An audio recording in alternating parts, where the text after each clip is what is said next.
자, 유동삼정 질문이 있으셔서 그 내용 같이 한번 살펴볼게요.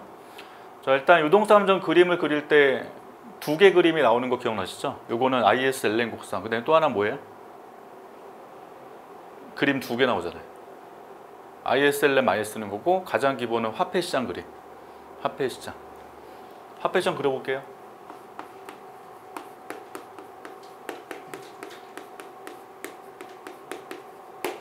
다시 세로, 가로.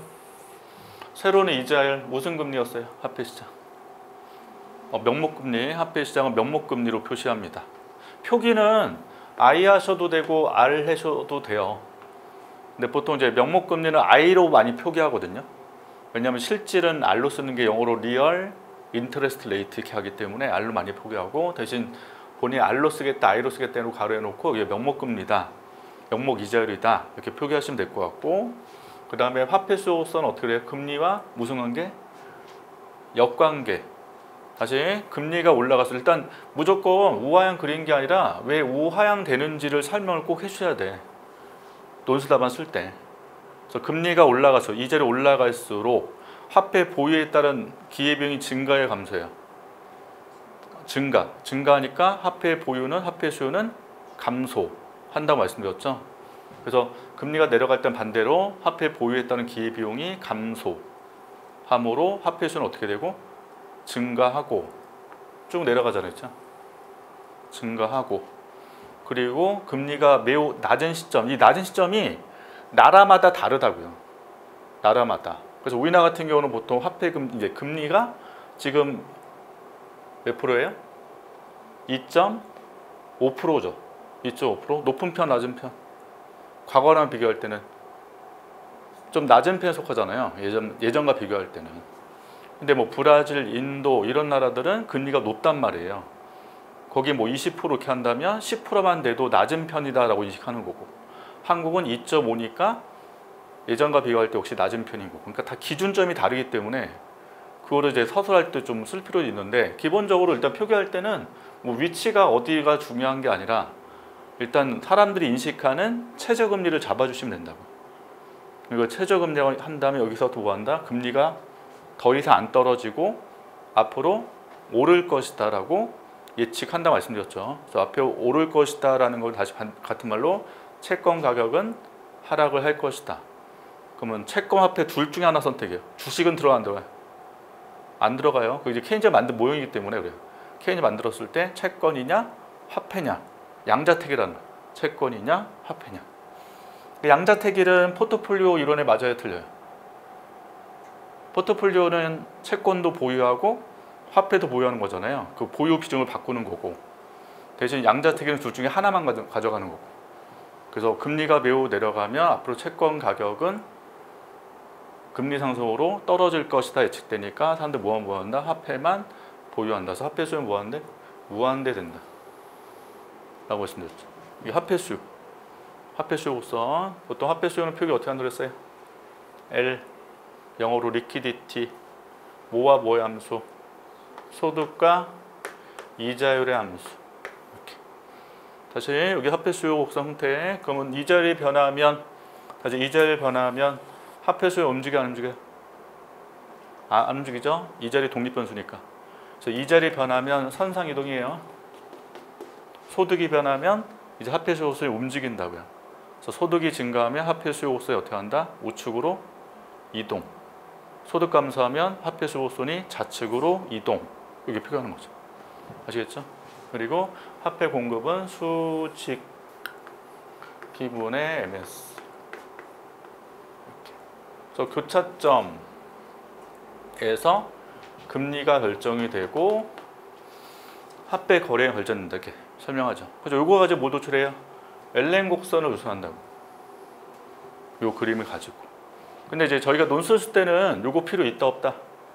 안 쓴다고. 거의 ISLN만 표기해 준다는 거죠. 그러면 원래 이제 뭐가 변할 때로 전제해? ISLN 할 때? 다시 ISLN 축 보시면 R이랑 Y, RY 뭐가 변할 때? 도출하셔야 되잖아. 요 그림을 가지고 하는 거잖아. ISLN 쪽에서. 소득이 변할 때. 소득이 변할 때. 소득. 저 소득이 무슨 변수? LN 곡선에서는 독립변수라고. 소득이 변할 때. 그럼 소득이 증가하면 뭐냐? 소득이 증가하면 화폐수 곡선이 우측으로 이동이죠. 소득이 증가할 때. 그래서 표기할 때 L 해놓고 여기 Y0였다면 여기는 뭐 Y1으로 소득이 증가할 때. 그리고 I. 근데 소득 증가에도 어떻게 돼요? 금리는 불변. 소득이 증가해도 금리는 불변. 그래서 LN 곡선 어떻게 하나? 수평으로 도출되는 거죠. 그래서 예전에 얘기했다시피 ISO 곡선에서는 독립변수가 이자율, LN 곡선에서는 독립변수 뭐라고요? 국민소득이라고. 그러니까 이걸 처음부터 안 잡아두면 실제 이동 방향이 이제 헷갈려 버리는 게, 원래 우리가 좌우로 얘기하잖아요. 근데 보통 ISO 곡선은 이 자리 독립변수니까 이 자리 변하지 않을 때로 전제해서 오른쪽, 왼쪽 이렇게 이동하는 거고, LN 곡선은 독립변수 Y니까 Y가 변하지 않을 때 전제하니까 LN 곡선은 위, 아래로 이동한다. 원래 원칙은. 근데 보통 이제 수험생 입장은 그냥 다 좌우로 통일해서 가는 거고, 좀 디테일하게 공부하는 경우는 좌우냐, 상방, 하방이냐 이렇게 구분할 수 있다는 거죠.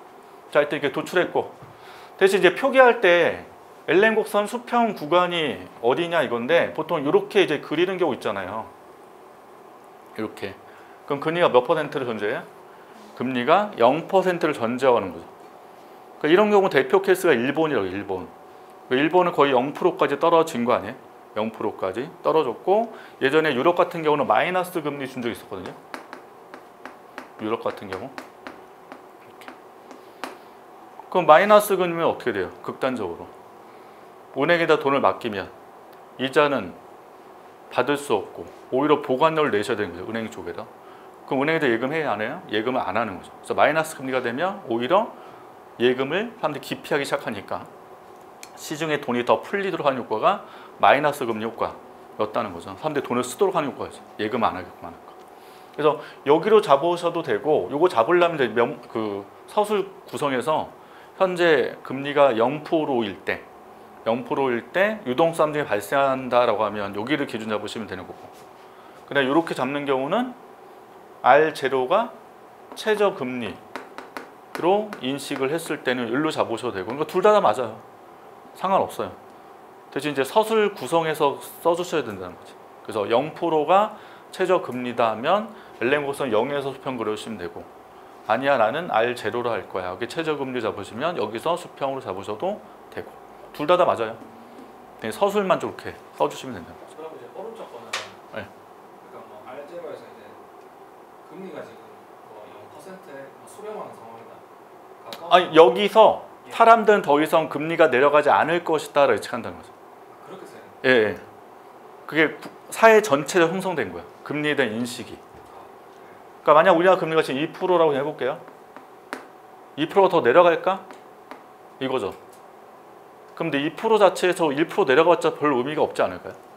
2나 1이나. 그러니까 2%가 거의 최저금리를 인식한다는, 그 나라에서는 사회의 인식이 다 공통적 형성되는 게 최저금리의 개념이거든요. 그래서 이게 금리가 오를 것이다 예측하는 게 한 명이 아니라 모든 사람이 다 같이 앞으로 오를 것이다 예측할 때 발생되는 게 뭐다? 유동성의 개념이에요. 그럼 이해되시나요? 그래서 이건 나라마다 다른 거예요. 국가마다, 사회마다 다르다고 인식을 해주시면 돼요. 일반적으로 사람들이 더 금리를 안 내릴 것으로 그렇죠. 네. 더 이상 내려가지 않을 것이다라고 하는 최저치, 그걸 잡는 게 핵심이죠. 네. 자, 이렇게 답변해드렸어요.